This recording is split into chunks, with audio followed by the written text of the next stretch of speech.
ఓం సాయిరామ్. సమర్థ సద్గురు సాయినాథ్ మహారాజుకి జై. సాయి భక్తులందరికీ నమస్కారం అండి.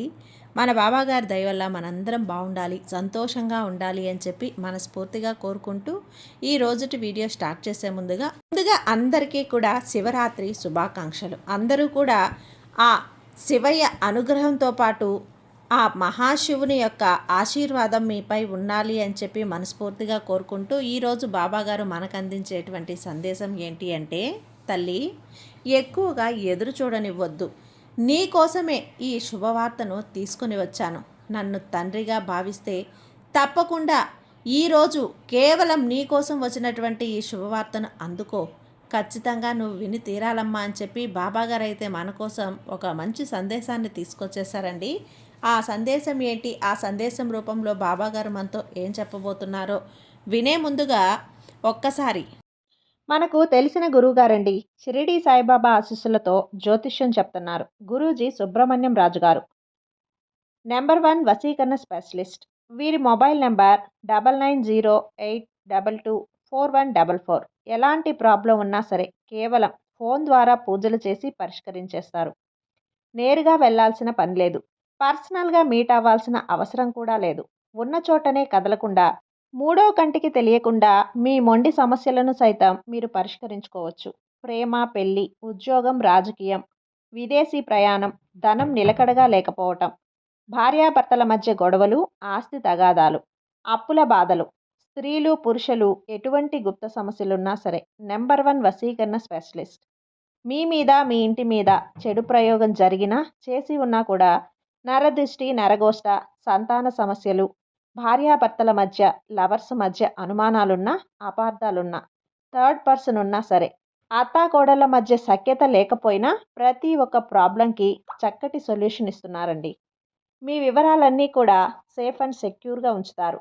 మీకే కాదు, దేశ విదేశాల్లో ఉన్నవారు ఎలాంటి ప్రాబ్లమ్స్నైనా సరే పరిష్కరించుకుంటున్నారు. ఎంతోమంది విదేశాల్లో ఉన్నటువంటి వారు, దిక్కుతోచని పరిస్థితుల్లో అయోమయ స్థితిలో ఉన్నవారు ఇప్పుడు గురువుగారికి కాల్ చేసి వాళ్ళ ప్రాబ్లమ్స్ని సాల్వ్ చేసుకొని ఈరోజు హ్యాపీగా లైఫ్ లీడ్ చేస్తూ చాలా సంతోషంగా ఉన్నారు. కాబట్టే స్క్రీన్ మీద ఉన్నటువంటి నెంబర్కి ఒకసారి కాల్ చేయండి. మీ ప్రాబ్లంని గురువుగారితో పంచుకోండి. ఖచ్చితంగా గురువుగారు మీ ప్రాబ్లంకి సొల్యూషన్ చూపిస్తారు. ఇక వీడియోలోకి వచ్చేస్తే, బిడ్డ నీ కోసం మాత్రమే ఈ సందేశంతో వచ్చాను. ఈరోజు ఈ శుభదినాన ఒక 2 నిమిషాలు కేటాయించి ఈ సందేశంలో ఉన్నటువంటి మాటలను నువ్వు వింటావని అనుకుంటున్నానమ్మా. అయితే ఎప్పుడూ కూడా ఎదురు చూడనివ్వవద్దు. ఎదురు చూసి అంటే నీకోసం ఈ సందేశాన్ని చెప్పాలని ఎంతో ఎదురు చూస్తూ ఉన్నాను. ఇక నువ్వు ఎదురు చూడనివ్వద్దు. తప్పకుండా నీకోసమే వచ్చినటువంటి ఈ సందేశాన్ని నువ్వు పూర్తిగా ఆలకించు. ఎప్పుడు కూడా అంటే నీ మనసుకు ఎంతో ప్రశాంతత, అలాగే ఆనందం కూడా చేరుతుంది. మరి ఈ సందేశం ఏమిటి అంటే, ఈ శుభవార్తను అలాగే పట్టరానంత ఆనందాన్ని, నన్ను నేను చెప్పే ఈ మాటలను తూచా తప్పకుండా విని పాటిస్తావనే అనుకుంటున్నాను. ఆలస్యం చేయకుండా నీ బాబా చెప్పే మాటలను ఇప్పుడు ఈ క్షణమే వినమ్మా. ఒక చిన్న ప్రమాదం పొంచి ఉంది కాబట్టి చేదు సమయం తెరవబోతోంది. తక్షణమే కాదనకుండా ఇప్పుడే ఈ క్షణమే ఈ సాయి మాటలను జాగ్రత్తగా పాటించు. ఎలాగైనా కానీ నీతో మాట్లాడాలనే నీ గుమ్మం ముందే వేచి ఉన్నాను. వెంటనే విను. నీకు మాత్రమే వచ్చినటువంటి అదృష్టంగా భావించు. ఈరోజు కనుక ఈ నా మాటలను వదులుకుంటే నీ జీవితం చాలా చాలా కష్టమైపోతుంది. కాస్త మనసు పెట్టి నేను చెప్పే మాటలను విను. ఎందుకంటే అంబరాన్ని కంటే సంతోషాన్ని ఇచ్చే ఈ శుభవార్త ఈరోజు నువ్వు వినబోతున్నావు కాబట్టి ఎప్పుడైనా కానీ ఒకరు గుర్తుపెట్టుకో. నిన్నెవరైనా బాధిస్తున్నారు అంటే వాళ్ళ ఆటలన్నీ కూడా నేను ముగించడానికి ఒక వ్యక్తి తప్పకుండా వస్తాడని, ఉన్నాడని తెలుసుకో. ఆయన మరెవరో కాదు, నువ్వు నమ్ముకున్నటువంటి కొండంత సాయి అని తెలుసుకో. ఈ క్షణం నుండి నువ్వు ఒకటైతే గుర్తుపెట్టుకోమ్మా, ఎవరు నిన్ను బాధ పెడుతున్నారని నువ్వు దిగులు పడని అవసరం లేదు. తొందరపడి వారిని నువ్వు ఏమీ అనొద్దు. ఎందుకంటే రాబోయేటువంటి రోజుల్లో నీకు అన్నీ కూడా అనుకూలమైనటువంటి రోజులే రాబోతున్నాయి. కాబట్టి నీవు దిగులు పడింది ఇక చాలు. మంచి అభయాన్ని నీకు ఇవ్వబోతున్నాను. ఈ సందేశంలో ఉన్నటువంటి మాటలను జాగ్రత్తగా విని తప్పకుండా నీ జీవితంలో రాబోయేటువంటిది ఏమిటో తెలుసుకొని నీ గుమ్మం ముందే నేనుంటాను. ఎందుకంటే దుష్ట శక్తులన్నీ కూడా నీ ఇంట్లోకి రానివ్వకుండా నేను చూసేందుకు ఎప్పుడూ కూడా నీకు కాపు కాచుకొని ఉంటానని నీకు తెలుసు కాబట్టి నన్ను నమ్మిన వ్యక్తులను, నన్ను నమ్మినటువంటి ప్రతి ఒక్క భక్తుని, భక్తురాలును కాపాడటం అనేది నా బాధ్యత. కాబట్టి నేను ఎప్పుడూ కూడా నీ గుమ్మం ముందు కాపు కాచుకొని ఉంటానని చెప్పి మర్చిపోవద్దమ్మా. ఈరోజు ఈ శుభవార్త నువ్వు విన్నావు అంటే ఎగిరి గంతులేయటం తథ్యం. ఎందుకంటే ఊహించినటువంటి నీ జీవితంలో ఎన్నో రోజులుగా కళ్ళు కాయలు కాచే విధంగా ఒక అవకాశం, ఉద్యోగం లేదా వ్యాపారంలో పెట్టుబడి కోసం, అంటే పెట్టుబడి పెట్టడానికి తగినంత ధనం కావాలని, ఎలా ప్రారంభించాలని ఎన్నో ఆటంకాలను ఎదుర్కొంటూ ఉండొచ్చు. వాటి వల్ల దేనికోసమైతే కొన్ని నెలల తరబడి నువ్వు ఏ శుభవార్త కోసమైతే కళ్ళు కాయలు కాచేలా ఎదురు చూస్తూ ఉన్నావో ఆ శుభవార్తను ఈరోజు నీకు అందించబోతున్నాను. బ్రహ్మాండాన్ని సైతం బద్దలు కొట్టే ఈరోజు నీ కోసం వస్తున్నాను. ఒక గొప్ప శుభవార్తతో నన్ను కాదు అనకుండా నీ ఇంటి గుమ్మంలో ఉన్నటువంటి నన్ను లోపలికి ఆహ్వానించు. బాబా, నువ్వు వస్తే స్వయంగా నేను కాదంటానా అని నువ్వు అనొచ్చు. కానీ నేను మాత్రం ఏ రూపంలో నీ వద్దకు వస్తానో చెప్పలేనమ్మా. అంటే ఒక కాకి రూపంలోనో, ఒక కుక్క రూపంలోనో, ఎవరైనా నీకు తెలియనటువంటి నీ బంధుమిత్రులు, శ్రేయోభిలాషులు వాళ్ళ ద్వారా అయినా సరే నేను రావచ్చు. ఏదో ఒక రూపంగా నీకు తారసపడతాను. ఆ శుభవార్త నువ్వు వినాలనుకుంటున్నావు కదా, దాని ద్వారా నీకు పరిచయం అవుతాను. లేదా అందులో నీకు మంచి మార్పు వస్తుందని తెలియపరుస్తాను. కొన్ని క్షణాల్లోనే నీ పెదవులపై చిరునవ్వు విరవిల్లబోతుంది తల్లి. చూడమ్మా, అంతులేని పట్టనటువంటి ఆనందాన్ని నీ బాబా ఇచ్చాడని ఇప్పుడే ఈ క్షణమే నువ్వు మురిసిపోతున్నావు. కాబట్టి రహస్యంగా నువ్వు నీ విషయాల గురించి ఎవ్వరికీ చెప్పుకోవద్దు. అంటే నీకు సంబంధించినటువంటి విషయాలు ఉంటాయి కదా, వాటిని ఎవరితో కూడా నువ్వు పంచుకోవద్దు. నీకు నువ్వే స్వయంగా చెప్పుకో.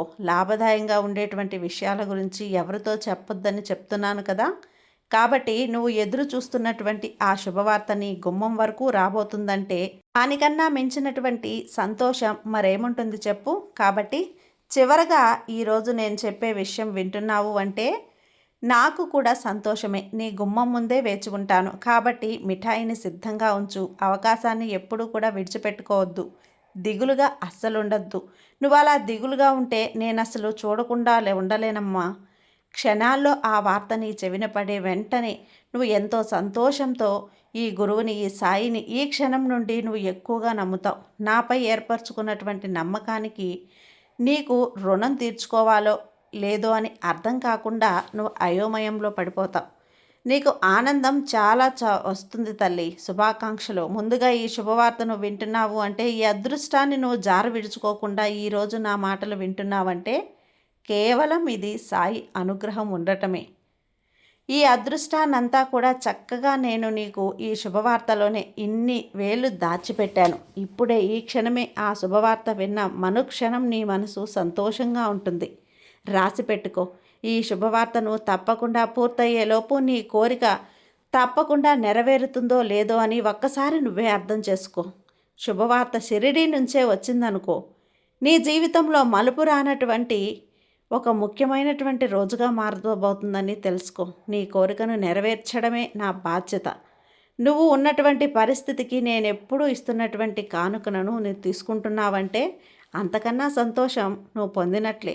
పట్టరానంత ఆనందాన్ని నువ్వు పొందినట్లే. నీకోసం నేను నీ గుమ్మం ముందు శుభవార్తతో నిలబడి ఉన్నానమ్మా. గురుబలం అంతా కూడా నీకు ధారబోస్తున్నాను. చూసి చూడగానే వెంటనే ఈరోజు ఈ సాయిని, అంటే నీ మనసు నిండా నింపుకొని సాయి రూపాన్ని, శుభవార్తను విన్న వెంటనే నా ఆలయానికి పరుగు పరుగున వస్తావు. తప్పకుండా నాకు ధన్యవాదాలు కూడా చెప్పుకుంటావు.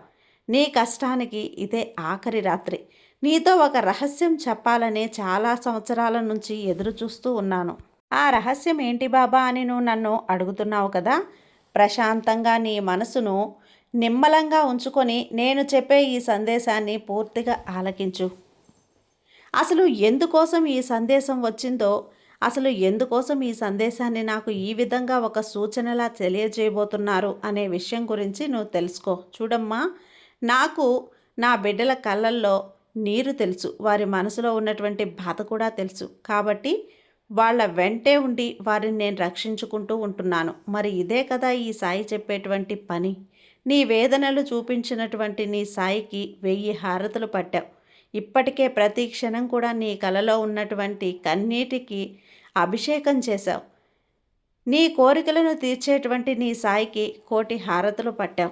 చూడమ్మా, నీకు నేనిచ్చేది ఏమీ లేదు. రుణం తీర్చుకోగలనో చెప్పు.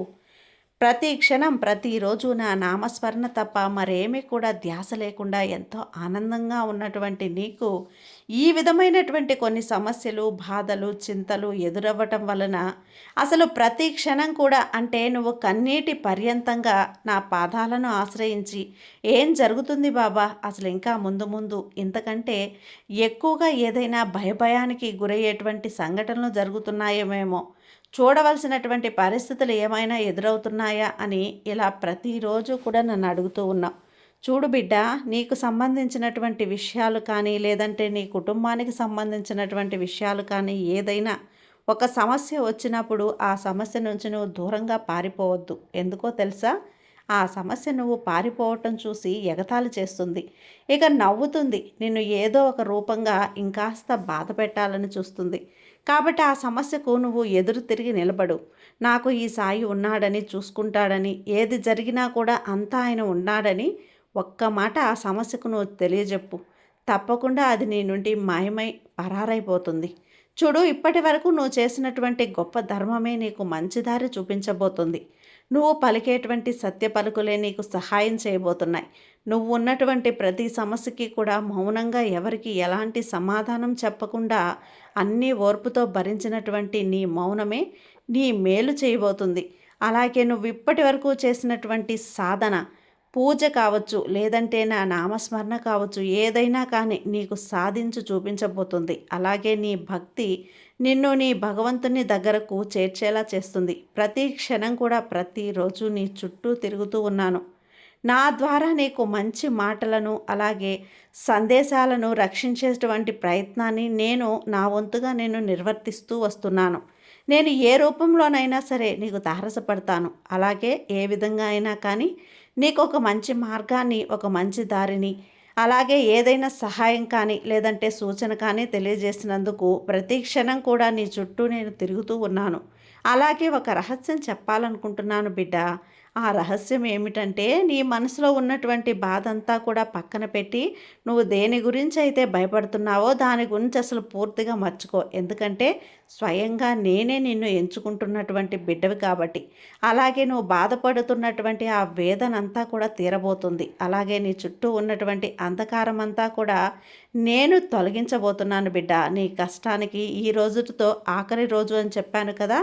నేనున్నన్ని రోజులు, ఈ భూమిపై ఉన్నన్ని రోజులు అంటే శారీరకంగా ఉన్నప్పుడు ఎన్నో చమత్కారాలను చేసి అలాగే నా ద్వారా ఎంతోమందికి జరగబోయే విషయాల గురించి తెలియజేసి మీకు రాబోయేటువంటి ఆపదలను వారికి ముందుగానే తెలియపరిచి వారిని ఎలా జాగ్రత్తగా నేను కాపాడుకున్నాను. కానీ ఇప్పుడున్నటువంటి పరిస్థితుల్లో మీ శరీరంలో లేనప్పుడు అప్పటి నుంచి కానీ నా ద్వారా జరగబోయేటువంటి సంఘటనలు కానీ జరగబోయేటువంటి ప్రమాదాలను కానీ లేదంటే మంచి కానీ ఏదైనా చెడు కానీ తప్పకుండా తెలియపరుస్తున్నానని, నేను నిరాకరునిగా మీ అందరి హృదయాలలో కూడా చిరస్థాయిగా ఉంటానని తెలుసు. అలాగే మీకు ఎన్నో గొప్ప అనుభూతులను, చమత్కారాలను అనుక్షణం చూపిస్తూనే ఉంటారని కూడా నాకు తెలుసు. ఈ సత్యాన్ని మీరు ఎప్పటికీ కూడా మర్చిపోవద్దు. మీ కష్టం వచ్చినప్పుడు మాత్రమే ఈ సాయిని తలవడం కాదు, మనస వాచ అంటే నిలయం కాలం అన్నమాట. అప్పుడు గురించి ఆలోచన గురించి మీరు స్పష్టంగా ఒకవేళ వచ్చినా అది అంతగా మమ్మల్ని బాధ పెట్టే ప్రయత్నం చేయదు. మనం ఈ కష్టాల వలయంలోకి జీవించి ఉండవలసినటువంటి పరిస్థితులు కూడా ఏర్పడతాయి. మనం క్షణికమైనటువంటి జీవితాన్ని, ఈ వలయాన్ని దాటి పరమాత్మ యొక్క తత్వం అనేటువంటి సత్యాన్ని కనుక అర్థం చేసుకున్నట్లయితే తప్పకుండా భగవంతుడికి అతి చేరువలో ఉంటావమ్మా. కోరుకున్నటువంటి మార్పు నీ జీవితంలో రాబోతుంది. కాబట్టి బాబా మీద నువ్వు నమ్మకంతో ఉండు, నీకంతా మంచిగా జరుగుతుంది. నీ సాయి నీకు తోడుండగా నీకు భయం ఎందుకు చెప్పు. సర్వే జనా సుఖినో భవంతు. జై సాయిరాం.